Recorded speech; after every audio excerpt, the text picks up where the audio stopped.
The world for Leo was a silent film, a beautiful and sometimes heartbreaking movie he watched from behind a thick pane of glass. The soundtrack had been stolen from him 7 years ago in a storm of twisted metal and shattering glass, the same storm that had stolen his wife, Elena. All that was left was the ringing, a constant, high-pitched ghost of sound that served as a permanent echo of his loss. But in this silent world, there was one singular, radiant light, his daughter, Mia.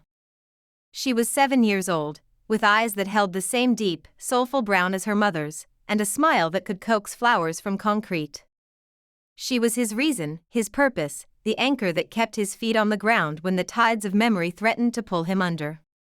His hands, which had once danced across drafting tables, sketching the skeletons of future skyscrapers and dreaming cities into existence, now held a mop and a bucket.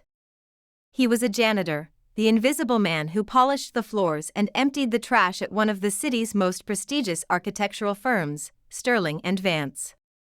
It was a bitter irony, like a fallen king polishing the throne of his usurper, but it paid the bills. It kept a roof over Mia's head and food on their small table.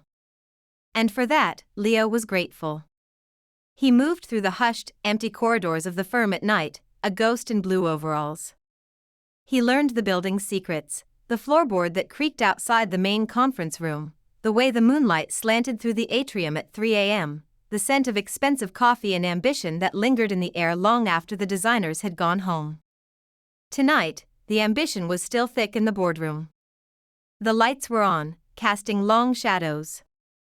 Inside were the two titans of the firm, Isabella Vance and Marcus Thorne. Isabella, the CEO, was the daughter of the firm's founder. She had a presence that was both commanding and brittle, like a sculpture carved from ice. She was beautiful, with sharp, intelligent features and hair the color of midnight, but a deep loneliness radiated from her, a chill that even the expensive wool of her suit couldn't conceal. Beside her stood Marcus, her partner in business and, as the whispers in the office went, in life. He was handsome in a severe, arrogant way, his smile a sharp, predatory line. They were arguing. Leo, standing just outside the door with his cart, couldn't hear the words, of course, but he was a master of reading the unsaid. He could read the tension in Isabella's shoulders, the dismissive wave of Marcus's hand, the frustrated clench of her jaw. On the massive oak table between them were the blueprints for the new Northwood Community Center.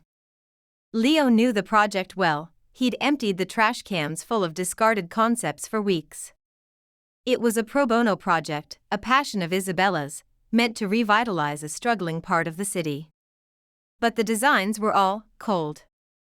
Technically proficient, but lacking a soul. They were buildings, not homes. They were structures, not sanctuaries. As Marcus turned his back to take a call, his voice a low, unheard rumble, Isabella stared at the plans, her face a mask of despair.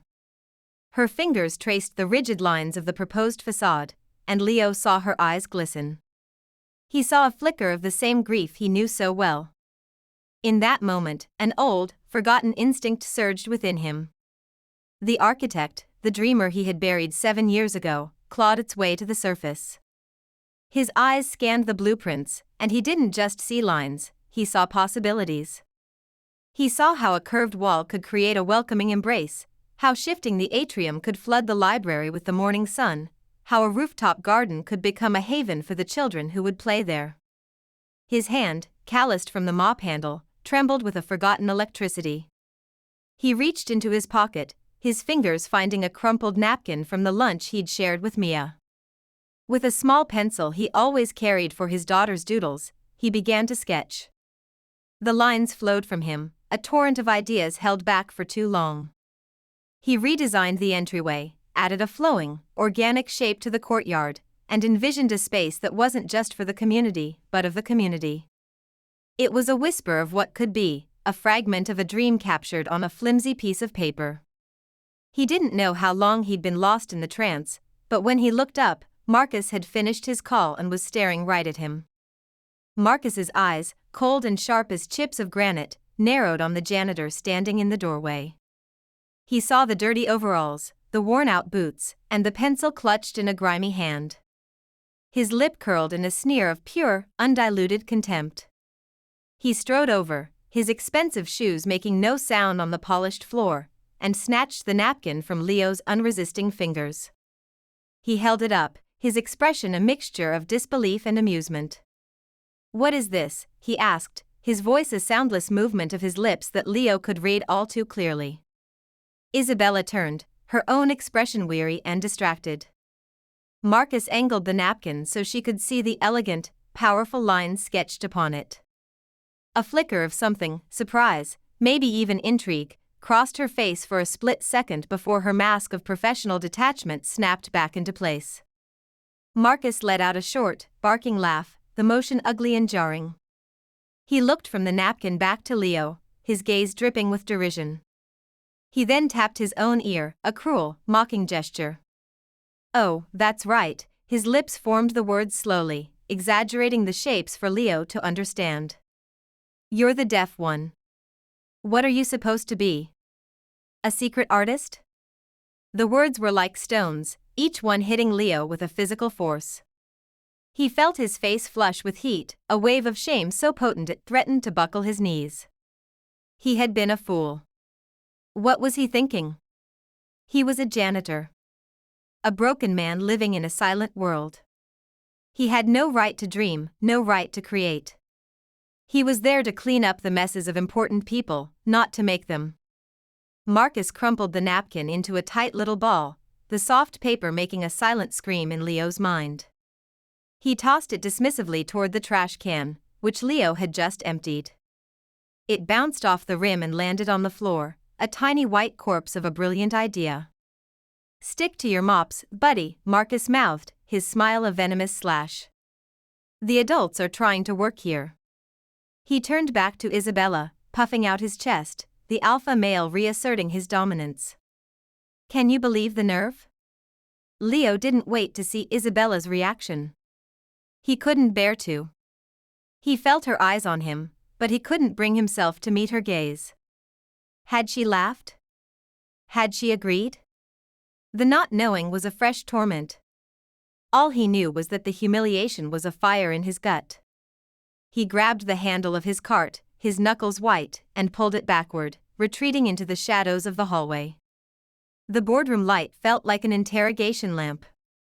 He fled, pushing his cart faster than he ever had before, the wheels squeaking a frantic rhythm that he could feel through the floor.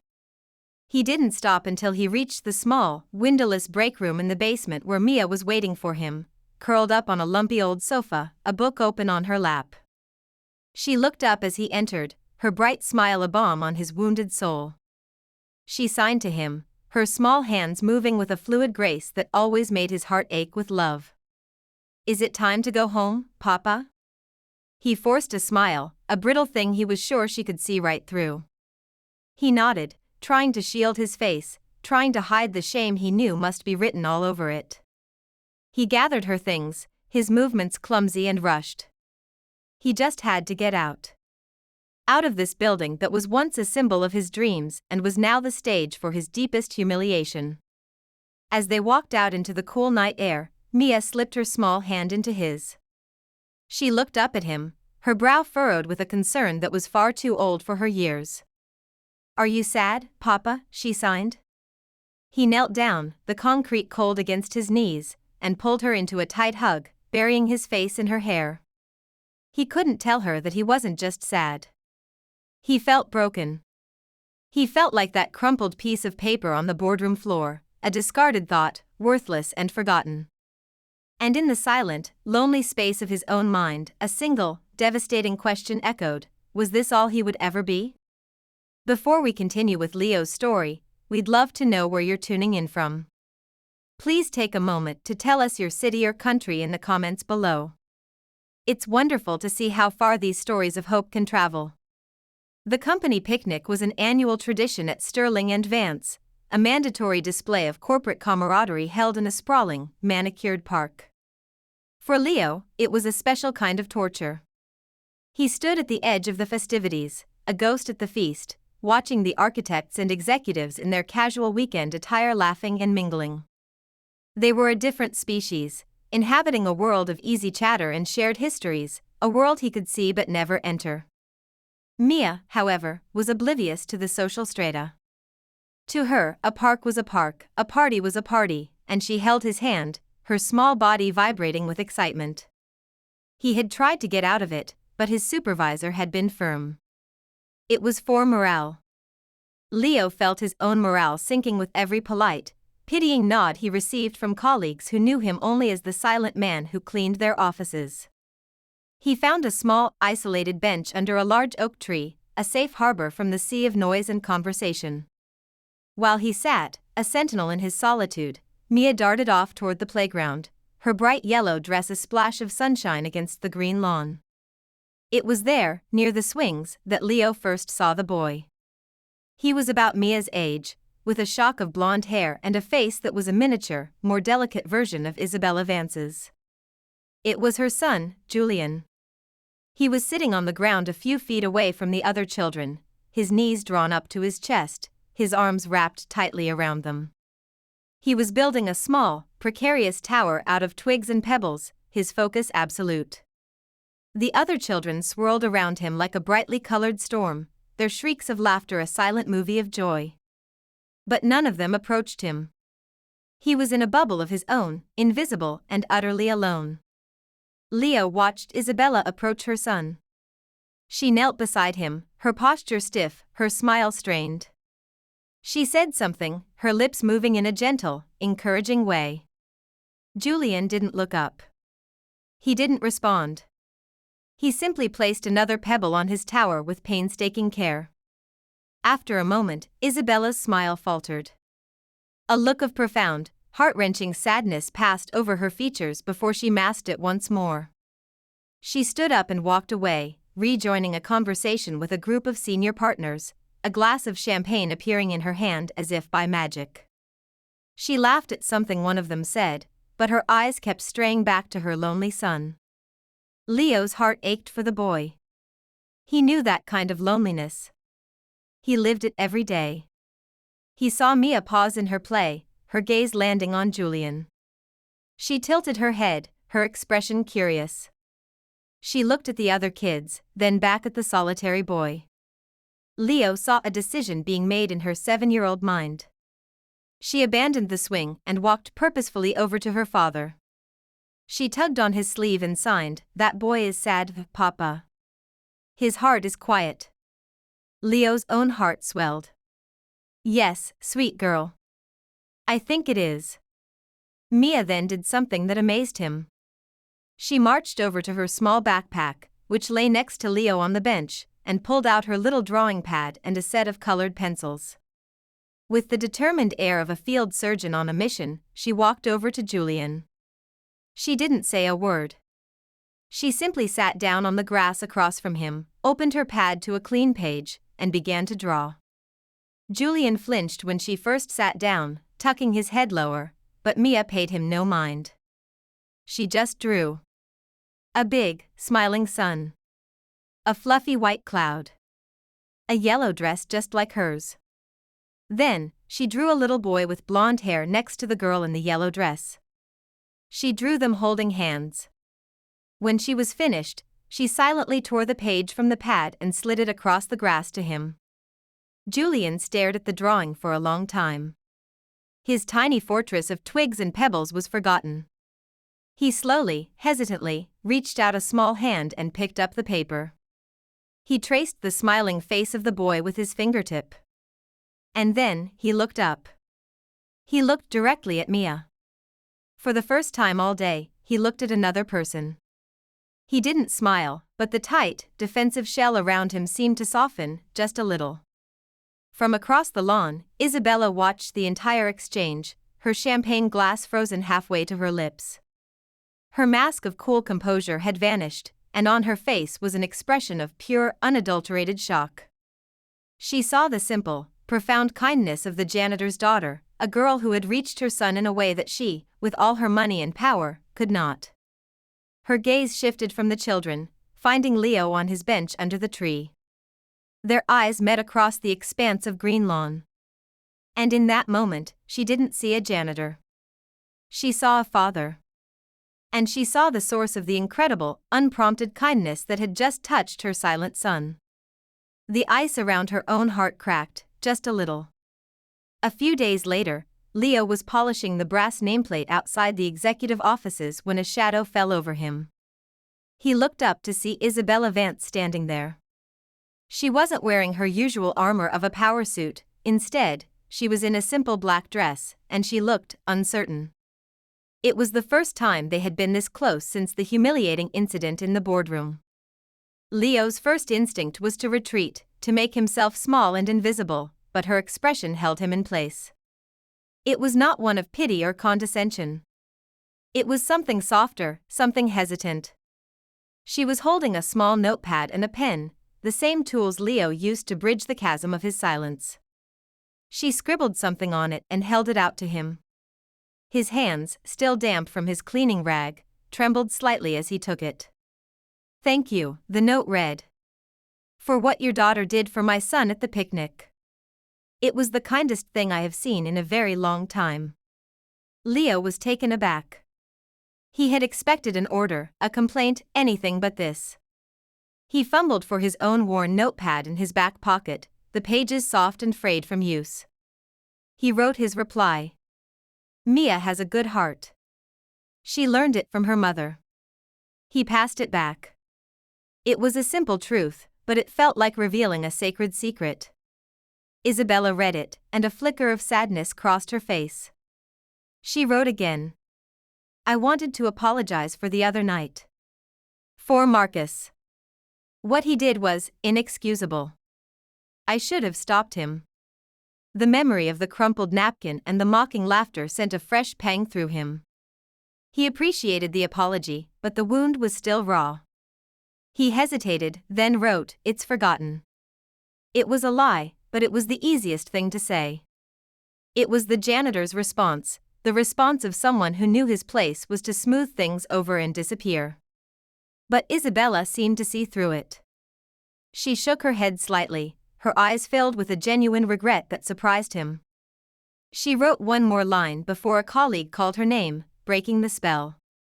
"It's not forgotten by me." She gave him a small, sad smile and was gone, leaving Leo staring at the words. Over the next few weeks, a strange, silent ritual began. Isabella would find reasons to be in the building late, or she would arrive early, crossing paths with Leo during his shifts.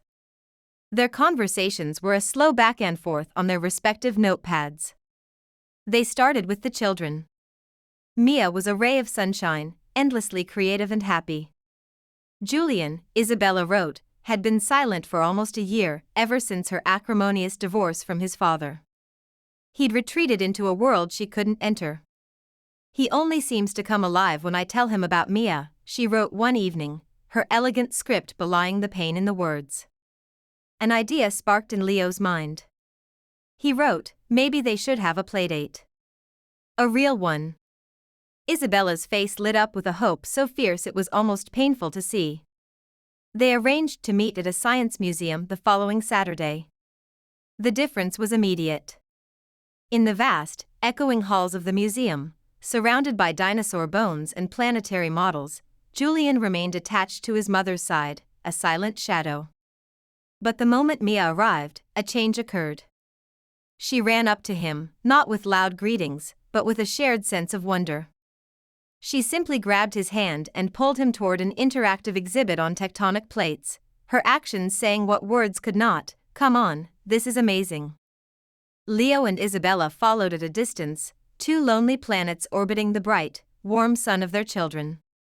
They watched as Mia and Julian worked together to build a magnetic tower, their heads bent close together.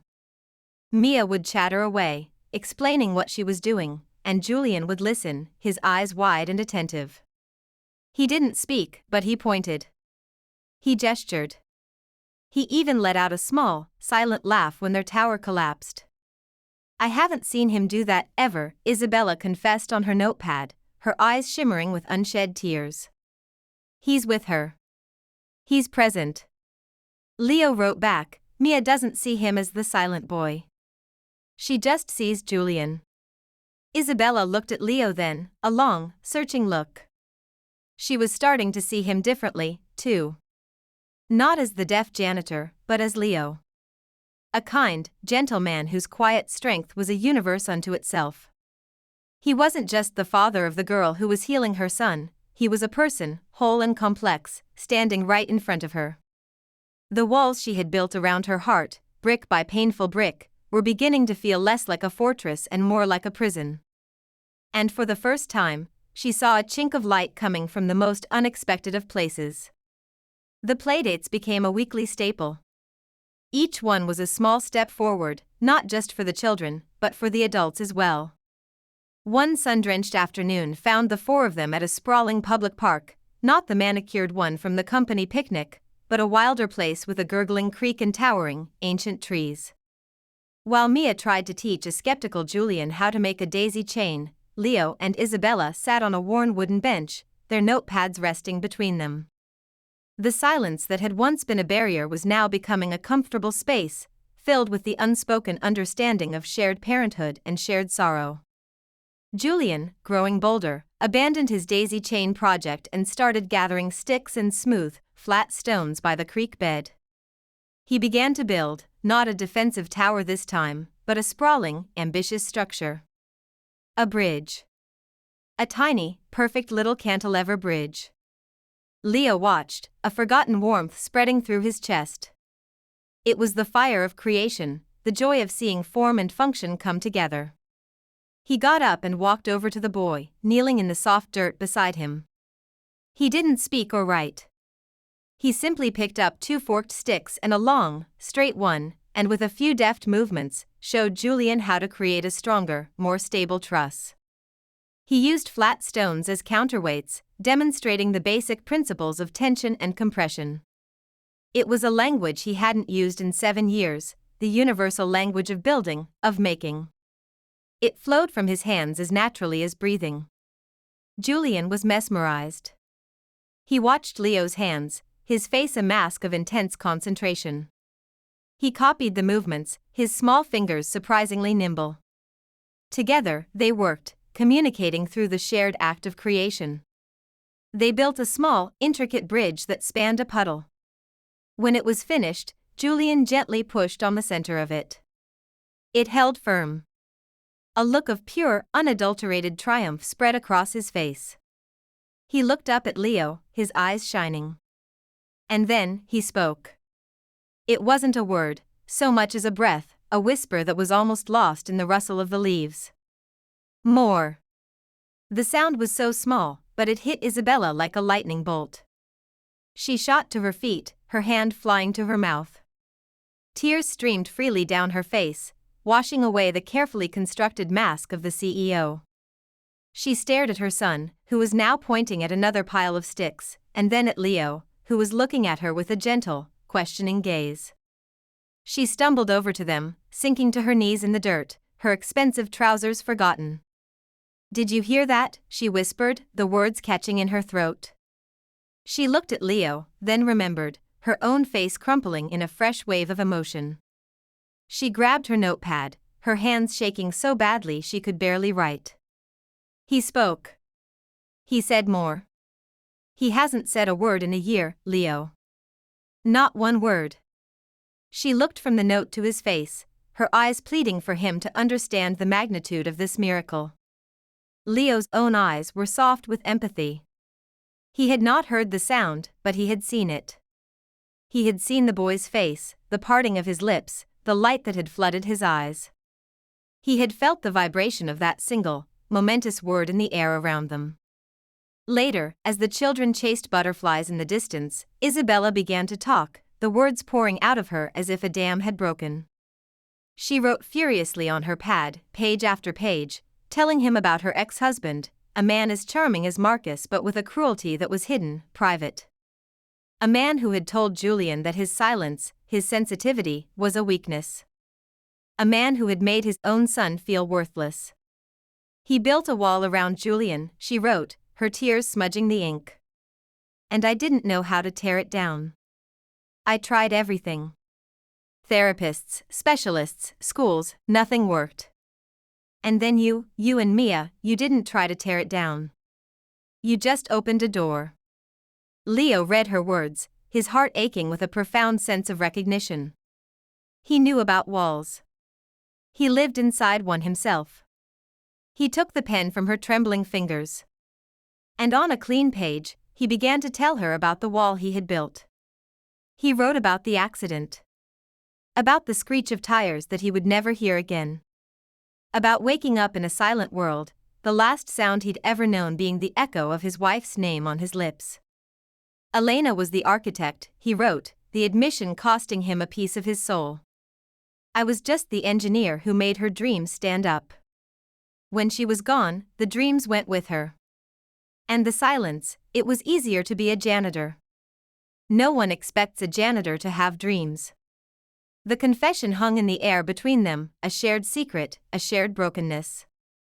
Isabella looked at him, truly seeing him for the first time.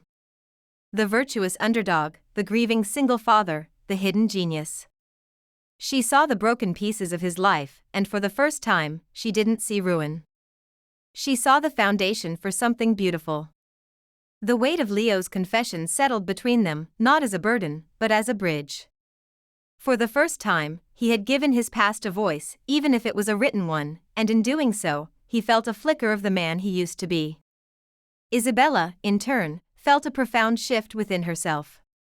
The loneliness that had been her constant companion for years began to recede, replaced by a strange and powerful connection to this quiet man who understood loss in a way no one else in her gilded world ever could. Their lives began to intertwine in small, meaningful ways. They shared dinners at Leo and Mia's tiny, cheerful apartment, the air filled with the scent of Leo's simple but delicious cooking and Mia's bright, chattering energy. They explored the city's hidden corners, visiting old bookshops and forgotten parks, creating a small, fragile bubble of happiness for themselves and their children. Julian, in the gentle orbit of Mia and Leo, continued to blossom. He was still quiet, but his silence was no longer a fortress of fear. It was a comfortable quiet, punctuated by occasional, whispered words, most often directed at Leo or Mia.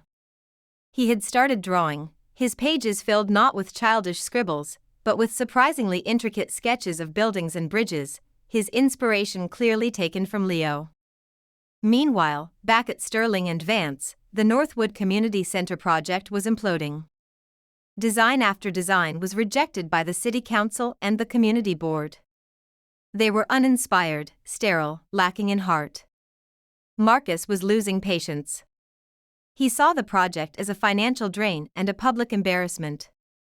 We need to cut our losses, Izzy, he'd argued during a tense meeting, his voice unheard but his aggressive posture clear to Leo, who was emptying the trash nearby.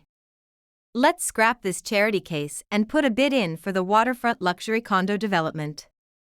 That's real profit. That's real prestige.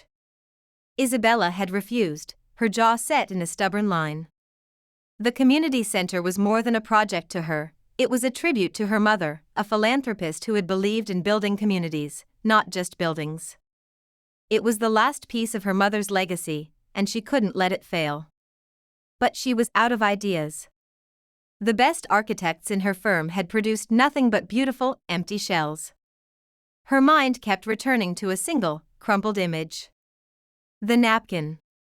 The sketch Leo had drawn, a flash of brilliance that had been so cruelly dismissed. The idea became an obsession. Where had it gone? She pictured Marcus tossing it toward the bin. Had it been swept up and thrown away? One night, after a particularly demoralizing day, she found herself standing in that same boardroom, staring at the useless blueprints. On a whim, driven by a desperate hope, she walked over to the large, ornate trash receptacle in the corner. She hesitated, the CEO of a multi-million-dollar firm about to dig through the trash. Then she thought of Julian's whispered more, and of the raw, honest pain in Leo's written words. She reached in. Her fingers brushed against discarded papers and coffee cups until they hit something different. A small, tightly wadded ball. Her heart leaped. With trembling hands, she pulled it out. It was the napkin. Someone, it must have been Leo, had rescued it from the floor but had still thrown it away, as if acknowledging its worth and its worthlessness in the same gesture. She carefully, tenderly, smoothed it out on the vast oak table. The creases were deep, like scars, but the drawing was still there. And seeing it now, with new eyes, she understood. It wasn't just a good idea. It was genius. The way the lines flowed, the use of natural light, the integration of public and private space, it was revolutionary. It had heart. It had the soul that all her other designs were missing. It was the key. She knew what she had to do. The next morning, she found Leo as he was cleaning the atrium, the early sun glinting off the glass, making him look like he was standing in a cathedral of light. She approached him not with a notepad, but with the smoothed-out, stained napkin held in her hand as if it were a sacred tea. Leo stared at the message on Isabella's phone, then at the scarred napkin, and finally at her face. Her expression was stripped bare of all pretense, of all authority. She was not a CEO asking an employee for a favor. She was just a woman, desperate and hopeful, asking for help. The architect within him, the man he thought was long dead and buried, stirred once more. It was a terrifying feeling, like a phantom limb beginning to ache. To say yes would be to step back into the world that had caused him so much pain. To revisit the source of his deepest trauma. But to say no would be to deny the one person who had looked past his silence and his overalls and had seen him. It would be to deny the father of the boy who was finally finding his voice. He looked at her, at the unshed tears shimmering in her eyes, and he gave a single, slow nod. The relief that washed over her face was so profound it was like watching the sun break through a storm cloud. And so began their conspiracy. They worked in secret, after hours, in a small, forgotten drafting room in the basement that Leo had cleared out and cleaned. It was his territory, a place where he was the master, not the servant. Isabella would bring food and coffee, and they would work for hours, the only sound the scratching of Leo's pencil on vast sheets of vellum. He was hesitant at first, his movements stiff, his ideas cautious. But Isabella's unwavering belief in him was a gentle, steady encouragement. She didn't direct or command, she asked questions. What if we used reclaimed wood for the atrium? What would that feel like, she would write. And he would respond not with words, but with sketches, his hands flying across the page, translating her feelings into form and structure. In that small basement room, they were not CEO and janitor. They were partners. They were creators. The Northwood Community Center was reborn on their drafting table. It became a living, breathing thing, a testament to their shared vision. It was bold, innovative, and deeply, profoundly human. It was, Leo knew with a certainty that both thrilled and terrified him, the best work he had ever done. As the design neared completion, the strain on Isabella began to show.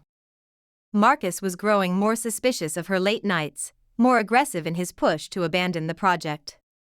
"You're becoming obsessed, Isabella," Leo saw him say to her one afternoon, his hands chopping the air with angry gestures. "You're letting your sentimentality cloud your judgment and jeopardize this firm." The inevitable explosion came on a Tuesday. Isabella had formally submitted the new design, under her name alone, to protect Leo for now, and had called an emergency board meeting to present it. She and Leo were in the boardroom, making last-minute adjustments to the presentation, when Marcus stormed in. His face was a thundercloud of fury. "What is this?" he roared, his unheard voice a palpable wave of rage. He slapped a copy of the design summary down on the table. "You went behind my back? You submitted this fantasy project?" His eyes then fell on Leo, standing next to Isabella at the presentation screen, a drafting pencil behind his ear. The sight seemed to push Marcus over the edge. A dark, ugly realization dawned on his face. "You," he spat, pointing a trembling finger at Leo. "This is you, isn't it? I should have known." The little drawing on the napkin. He let out a harsh, disbelieving laugh. He turned to Isabella, his voice dropping to a tone of venomous contempt. "Have you lost your mind? You're betting the future of this firm, your father's legacy, on the scribbles of a deaf janitor? You're letting your pity project ruin you." He stepped closer to Leo, his personal space invasion a clear act of intimidation. You think you can just waltz in here and play architect? You are nothing. A broken charity case that she feels sorry for. This time, Leo didn't flinch. He stood his ground, his gaze level and calm. He had spent weeks being seen, being valued. Marcus's words were just noise now, static from a world he no longer entirely belonged to. But Isabella moved. She stepped between them, a fierce, protective lioness. Get away from him, she said, her voice low and dangerous. You will not speak to him that way. You will not speak about him that way. This charity case has more talent, more integrity, and more heart in his little finger than you have in your entire body. Marcus looked at her, genuinely stunned. Are you choosing him over me? Over us? There is no us, Isabella said, her voice clear and final. There hasn't been for a very long time. Now get out. Just then, the doors to the boardroom opened, and the board members began to file in. Marcus, seeing his opportunity, straightened his tie and put on a mask of pained reason. No, he said smoothly. I think the board should hear this. I think they should know that their CEO is risking their entire investment on the advice of a menial laborer she's taken a fancy to. The trap was sprung. The board members looked from Marcus's indignant face to Isabella's defiant one, to the janitor standing incongruously at the head of the table. The air was thick with confusion and disapproval. Marcus had them. He was about to destroy everything. The boardroom was a tomb of silent judgment. The board members, a collection of stern, older men and women in dark suits, stared at the scene before them, their faces ranging from confused to appalled. Marcus stood like a prosecuting attorney, confident and cruel. Isabella was pale but resolute, her chin held high. And Leo. Leo stood in the center of the storm, a quiet island of calm. He knew this was the end. His brief, beautiful dream was about to be extinguished. Marcus addressed the board, his lips forming words of faux concern and sharp accusation. I'm afraid our CEO, in her admirable but misguided compassion, has allowed her personal feelings to compromise a $10 million project. She has thrown out months of work from our top architects in favor of a concept developed by him. He gestured dismissively at Leo. The janitor.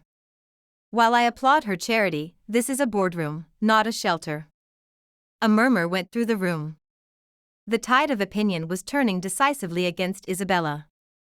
One of the oldest board members, a formidable man named Mr. Abernathy, who had been on the board since Isabella's father was in charge, cleared his throat. He looked at the design projected on the screen behind Leo, his eyes narrowed in intense concentration. He wasn't looking at the chaos in the room, he was looking at the lines, the flow, the genius of the structure. There is something familiar about this, Mr. Abernathy said, his voice a low rumble that cut through the tension. He squinted at the screen. The use of negative space, the dynamic cantilever on the west wing, it's audacious. It's brilliant. I've only seen a style this bold once before. Marcus scoffed. It's a lucky scribble. A fluke. It doesn't matter. What matters is that this man is a janitor. Mr. Abernathy ignored him. He continued to stare at the design, a dusty corner of his memory being illuminated. There was a young man, years ago. A prodigy. He won the coveted Pritzker Prize before he was 30. They called him the Vanishing Architect. He was set to change the face of modern design, and then, he disappeared. Dropped off the face of the earth after a personal tragedy. Mr. Abernathy slowly turned his gaze from the screen to Leo. He looked at his face, at the quiet dignity in his eyes, at the way his hand rested on the drafting table. The pieces clicked into place with an almost audible snap. He pulled out his tablet and, with a few taps, brought up a website on the large screen. It was the archived cover of an old, prestigious architecture magazine. And there, staring out at the stunned boardroom, was the cover photo. It was a younger Leo, his face unlined by grief, his eyes burning with creative fire. The headline blared, Leonardo da Luca, the prodigy who is rebuilding our world. The silence in the room was absolute. It was a silence so profound, so heavy, that for the first time, Leo felt like everyone else was in his world. Marcus stared at the screen, his face turning from red to a pasty, bloodless white. His jaw worked, but no sound came out. The man he had mocked, humiliated, and dismissed as nothing was Leonardo da Luca. A legend. The janitor he had belittled was, in fact, one of the most brilliant architectural minds of his generation. The board members were on their feet, their faces a mixture of shock, awe, and deep, profound shame. They looked at the magazine cover, then at the quiet, dignified man in the simple work shirt, and they finally understood. They had been blind. Isabella looked at Leo, her heart filled with a wave of emotion so powerful it almost brought her to her knees. She had known he was talented, but she hadn't known this.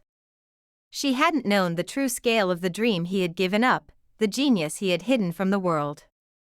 Mr. Abernathy turned to Marcus, his eyes like chips of ice. You, sir, are a fool. You had a master working in your own building, and you used him to wipe your feet on. Your judgment is not just flawed, it's non-existent. You are a disgrace to this firm and to the memory of its founder. You're fired. Get out of my sight. Marcus stumbled backward, his arrogance shattered into a million pieces. He looked at Isabella, then at Leo, his eyes filled with a desperate, pleading bewilderment. But there was no sympathy for him here. He had sown cruelty, and he was reaping the whirlwind. He turned and fled the room, not with a roar, but with a whimper. The door clicked shut behind him, sealing his fate. Mr. Abernathy then turned to Leo. He walked toward him, his hand extended. Mr. De Luca, he said, his voice thick with respect and humility. It is an honor. A profound honor. That is, if you'll have us, we would like to offer you the position of lead architect on this project, and any other project you wish. Name your price. An ownership stake in the firm is, of course, on the table. Leo looked at the extended hand, then at Isabella, whose face was wet with tears of joy and relief. He looked at the image of his younger self on the screen, a ghost from another life. And for the first time in 7 long years, he felt the shattered pieces of his old self begin to knit back together, not as they were before, but as something stronger, something new. He reached out and shook Mr. Abernathy's hand. He couldn't hear the applause that erupted in the room, but he could feel it. It was the vibration of a second chance. The aftermath of that boardroom revelation was like a seismic shift, reordering the universe of Sterling and Vance, now Sterling, Vance and De Luca. The story of the vanishing architect found working as a janitor became a quiet legend within the firm, a modern-day parable about humility and hidden genius. Leo, no longer a ghost in the hallways, was given the corner office, the one with the best light, but he spent most of his time in the big, open-plan design studio, his sleeves rolled up, his hands once again covered in graphite and ink. He was not the same fiery prodigy from the magazine cover. The grief and the silence had tempered him, given him a quiet wisdom and a profound empathy that infused every line he drew. The Northwood Community Center, under his guidance, became a masterpiece. It was more than a building, it was a poem written in steel, glass, and reclaimed wood. It had a library flooded with sunlight where children could dream, a clinic that felt warm and welcoming, a rooftop garden that became a sanctuary in the heart of the city, and a soaring atrium that made everyone who entered feel a sense of hope. At the grand opening, the whole city seemed to turn out. Leo stood on the podium, Isabella by his side, with Mia and Julian in front of them, holding hands. The mayor spoke, the donors spoke, and then it was Leo's turn. Isabella had bought him a new, state-of-the-art hearing aid. It didn't restore the world of sound he had lost, but it translated the vibrations, the cadences of speech, into something he could understand. It was a tool, but the real change had come from within. He no longer needed to hide. He stood at the microphone, the crowd a blur of smiling faces. He began to speak, and as he did, his hands moved, signing the words for those who, like him, lived in a quieter world. For a long time, he began, his voice steady, I believed that when things are broken, they are lost forever. He glanced at Isabella, a universe of love passing between them. But I've learned that is not true. Sometimes, the broken pieces are just the foundation. They are the raw materials you use to build something stronger, something more beautiful, something with more heart than you ever could have imagined. He looked down at Mia and Julian, at their bright, innocent faces. We just need someone to see the potential, to see the beauty in the fragments, and to have the kindness to help us put them back together. His words, simple and sincere, settled over the crowd, a gentle benediction. Later that evening, the four of them, their new and unbreakable found family, stood on the rooftop garden of the community center, looking out at the glittering city lights. Julian, no longer the silent boy from the park, was chattering to Mia about constellations, his voice clear and bright. Isabella came to stand beside Leo, slipping her hand into his. My mother would have loved this, she said softly. She would have loved you. Leo turned to her, his heart full. The ringing in his ears, the constant ghost of his loss, was still there, but for the first time, it was just background noise. The foreground was filled with this. With love. With hope. With a future. Months turned into a year. Their new life was a tapestry woven from the threads of their old ones. There were quiet family dinners, loud, laughing trips to the beach, and peaceful nights spent together after the children were asleep. One evening, Leo unrolled a set of blueprints on the living room floor of Isabella's large, lonely house, which had slowly but surely become their home. It wasn't a skyscraper or a community center. It was a house. A beautiful, rambling home with a big garden for the kids, a soundproofed studio for him, and a sun-drenched reading nook for her. What's this? She asked, kneeling beside him. He didn't write on a notepad. He simply looked into her eyes and spoke, his voice filled with a certainty that resonated deep in her soul. It's for us, he said. It's our foundation. In the center of the plans, where the hearth would be, he had sketched a question, not in architectural lettering, but in his own simple, heartfelt script, will you build this life with me?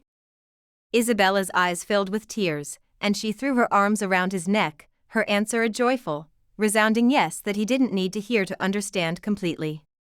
They had both been mocked for what made them vulnerable, his deafness, her loneliness. They had both been seen as broken. But together, they had taken those broken pieces and built a love story more beautiful and enduring than any building. This story teaches us a powerful lesson. It reminds us that a person's worth is not defined by their job title, their bank account, or their physical abilities. True value lies in the heart, in kindness, in the silent resilience of the human spirit. Leo was dismissed as just a janitor, but he was a king in disguise, his wealth measured not in dollars, but in integrity and love. Isabella was a powerful CEO, but her true power was only unlocked when she learned to see with her heart instead of just her eyes. Their story is a testament to the fact that cruelty and arrogance, like Marcus's, ultimately build nothing but their own ruin. Kindness, however, is the ultimate architect. It builds bridges between lonely souls, it creates sanctuaries for the wounded, and it designs second chances for everyone. It reminds us to never judge a book by its cover, for the quietest person in the room may have the most beautiful story to tell. What did you feel when Leo's true identity was revealed? Let us know in the comments below. We believe that stories like this can change the world, one heart at a time. If this story lifted your soul, please give it a thumbs up and share it with someone who might need a little bit of hope today. And don't forget to subscribe to Soul Lift Stories and turn on notifications, so you never miss an inspirational tale. Remember, look for the beauty in the broken pieces, and you might just find a masterpiece.